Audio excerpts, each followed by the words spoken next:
সবচেয়ে বেশি ভালোবাসা প্রয়োজন বৃদ্ধ বয়সে, যখন ভাঁজ পড়া চামড়ায় শরীরে শক্তি কমে আসবে, চেহারায় বয়সের ছাপ পড়ে যাবে, চোখে ছানি পড়ে যাবে, যখন চাইলেও একা পথ চলতে পারবো না, হাতের মুঠোয় নির্ভরতার একটা হাত লাগবে।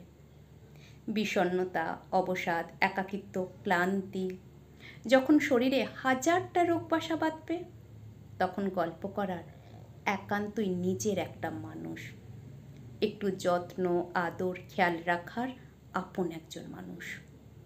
তখনই তো সবচেয়ে বেশি ভালোবাসা প্রয়োজন।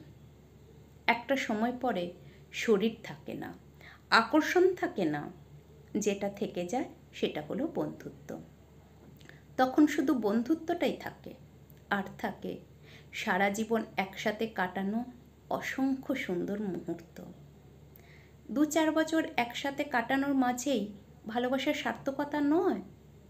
ভালোবাসার সার্থকতা কোথায় জানেন? যখন বছরের পর বছর একসাথে থেকে একে অপরকে বুড়ো হতে দেখেছেন, ভালোবাসা, পরম মমতায়, আদর, যত্নে একে অপরের পাশে থেকেছেন, সেখানেই সত্যিকারের ভালোবাসা। ভালোবাসাগুলো হোক এমন নিঃস্বার্থ, নির্ভেজাল মুক্ত, যাতে বৃদ্ধ বয়সেও নির্দ্বিধায় ভরসা করা যায়।